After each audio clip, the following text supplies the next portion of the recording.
तो भाई स्वागत है आपका हमारे यूट्यूब चैनल में। तो एक नए टॉपिक के साथ हम आए हैं। हमारी क्लासेस चल रही हैं, जिम ट्रेनर की क्लासेस। स्टेप बाय स्टेप मैं आपको सब कुछ सिखाने की कोशिश कर रहा हूँ। लेकिन एक मेरे पास कमेंट आएगा कि भाई का उसकी जो है शोल्डर में इंजरी आ गई बेंच प्रेस लगाते वक्त। रीज़न क्या था उसका? तो इंजरीज़ के बारे में आज हम बात करेंगे कि जिम के अंदर मोस्टली इंजरी क्यों होती है। बैक पेन जितने भी लोग जिम लगाते हैं सब 90% लोगों को है जो है बैक पेन मिलेगा। रीज़न क्यों उनको बैक पेन हो रहा है? शोल्डर इंजरी मोस्टली लोगों को मिलेगी।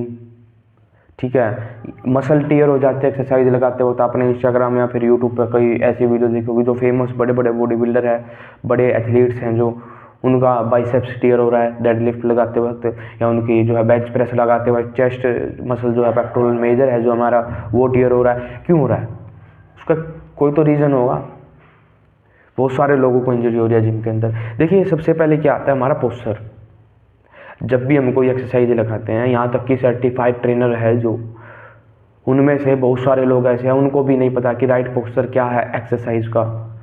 बहुत सारे ऐसे फिटनेस इन्फ्लुएंसर है जो मतलब यूट्यूब पे बड़े बड़े, जिनके सब्सक्राइबर फॉलोवर अड़गम सड़गम बहुत सारी चीज़ें बहुत फेमस है, उनको भी एक्सरसाइज का जो है पोस्चर नहीं पता। तो इंजरी ऐसी ही हो रही है। अब जिन लोगों को एक्सरसाइज की नॉलेज नहीं है, जिन्होंने इन चीज़ के बारे में पढ़ा नहीं है, तो वो क्या करते हैं, जैसा देखते हैं वैसा करते हैं, फिर उनको होती है इंजरी।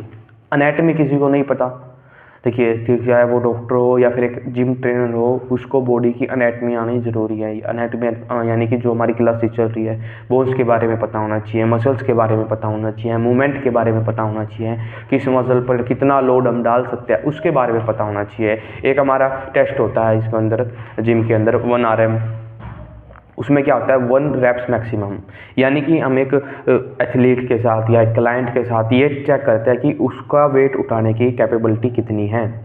फिर उसके अकॉर्डिंग हम उसके वर्कआउट में वेट डालते हैं। जैसे कि एग्जांपल लेते हैं, उसने 100 किलो की बेंच प्रेस लगाई, या ला लीजिए 10 किलो की बेंच प्रेस लगाई, या 10 किलो की डेडलिफ्ट लगाई, या 10 किलो की जो है स्क्वाट लगाई। तो हम क्या करेंगे, उस वेट का 70%, यानी कि 10 किलो लगाई तो 7 किलो की डेडलिफ्ट हम उसमें लगवाएंगे, उसके फिर उसकी लगवाएंगे 60 किलो की या फिर 50 किलो की, अकॉर्डिंग टू उसकी स्ट्रेंथ कितनी है। फिर हम उसके रेपुटेशन बढ़ा देंगे, जैसे 12, 10, 8 या फिर 15, 12, 10, कुछ इस तरह से ऐसे बनते हैं। लेकिन बहुत सारे लोग क्या करते हैं, ओवर कॉन्फिडेंस होके ईगो लिफ्टिंग करते हैं, जिस वजह से उनको इंजरी आ सकती है। या फिर पोस्चर, मेन जो इसमें फैक्टर है वो है पोस्चर। अब बहुत सारे लोग ऐसे हैं, मैं कोशिश करूँगा अगर मेरे को वीडियो मिलती है तो मैं वीडियो में ज़रूर डालूँगा। एक मैंने वीडियो देखी थी, वो स्क्वाट लगा रहा है, उसका 90 डिग्री तो छोड़ो, मेरे हिसाब से 20 डिग्री मुश्किल से वो नीचे बैंड हो रहा है, पूरा लोड उसका स्पाइन पर नी पे आ रहा है, तो उसको इंजरी जाहिर सी बात होगी। अब ठीक है, पोस्चर की बात होगी, ईगो लिफ्टिंग की बात होगी। तीसरा जो फैक्टर है हमारा जिम में इंजरी आने का, वो है वेट। जिम, अब लगा लीजिए आप किसी ऐसे जिम में गए जिसके अंदर वेट ठीक ठाक है, 10 किलो की प्लेट है, वो थोड़ी सी घिसी हुई है या कहीं से टूटी हुई है, आधा किलो 1 किलो वेट जो है उस प्लेट से हट गया, वो 10 किलो की होकर 9.5 की, 9 की, 8.5 किलो की रह गई।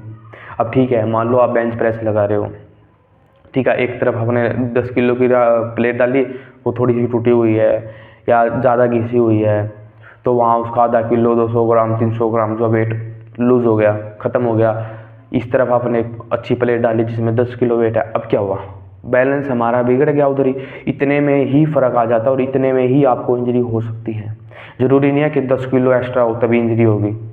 अगर आपका 1 किलो भी डिसबैलेंस हो गया तब भी आपको इंजरी हो सकती है। बहुत सारे लोग क्या बारबल को इक्वल नहीं पकड़ते, 90% लोगों को बारबल को इक्वल पकड़ना नहीं आता, बारबल की पोजीशन नहीं पता कि उनको किस पोजीशन में उसको पकड़ना है, इसीलिए उनको इंजरी होती है। फिर उसके बाद ये भी हो सकता है जिम के अंदर जिस बेंच पे आप जो है बेंच प्रेस लगा रहे हो, या फिर जिस स्क्वाट स्टैंड है आपका, जो उस पर आप स्क्वाट लगा रहे हो वो ठीक है या नहीं है, पीछे कोई आपके सपोर्टर खड़ा है या नहीं है, अगर आप डेड लिफ्ट लगा रहे हो तो आपका जो स्पाइन है वो बैंड है या नहीं है। बहुत सारी चीज़ें इन्वॉल्व होती है एक्सरसाइज करते वक्त। इसलिए लोगों को इंजरियां हो रही हैं। आप कभी देखना जो लोग जिम में है ना 90% लोगों को इंजरी मिलेगी। किसी को बैक पेन, किसी को शोल्डर पेन, किसी को एल्बो पेन, किसी को रिस्ट पेन, किसी को नी पेन जरूर मिलेगा। और बहुत सारे लोगों को क्या है रिस्ट मतलब एक्सरसाइज का पोस्चर ही नहीं पता। अब बहुत सारी एक्सरसाइज है जैसे बेंच प्रेस है, बेंच प्रेस में हमारी रिस्ट स्ट्रेट होनी चाहिए, लेकिन ये करते हैं ऐसे बेंच प्रेस लगाते हैं। सीनियर मैंने ऐसे लोग देखे हैं जो हमसे भी सीनियर है, जिनको जिम लगाते हो 10-10 साल हो गए, उम्र बीत गई है, इतने बड़े बाइसेप्स है, लेकिन उनका पोस्चर आज भी यही है। अब पूरा लोड रिस्ट पे आ गया, चेस्ट पे आने की बजाय रिस्ट पे आपका लोड आ गया। जो हमारी मैंने कार्पल बोन पर आपको पढ़ाई थी, ये कार्पल बोन है, पूरा लोड इन पे आ गया। अब जाहिर सी बात है इसमें तो इंजरी होगी।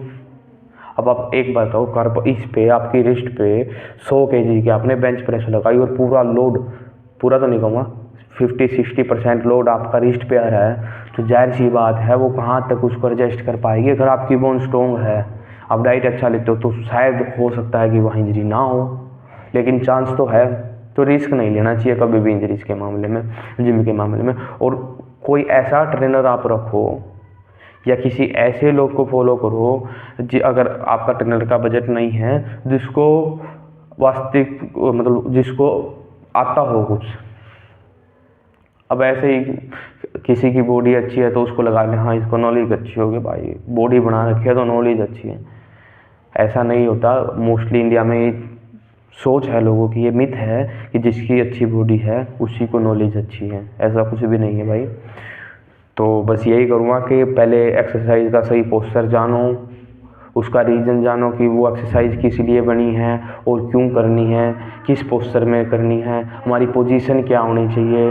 एक बायोमैकेनिक होता है, उसके बारे में भी हम चैनल पे बात करेंगे। बायोमैकेनिक होती है हमारी बॉडी की, उसमें हम पूरा पढ़ेंगे कि किस एंगल पे किस एंगल पे, किस रोटेशन पे, या फिर कितने फोर्स पे हमारी बॉडी या हमारा जो जॉइंट है कितना काम करता है, कितने एंगल पे आगे उस पर लोड बढ़ता है, कैसे क्या होता है, सब कुछ मैं आपको मतलब डीपली नॉलेज देने की कोशिश करूँगा। बस शर्त यह है कि चैनल को थोड़ा सा सब्सक्राइब कर दो, ज़्यादा नहीं करना, बस थोड़ा सा सब्सक्राइब करना और थोड़ा सा लाइक करना है। यही सपोर्ट आपका अच्छा मतलब मेरे को मोटिवेट करेगा। तो इसी के साथ जय हिंद, जय श्री राम।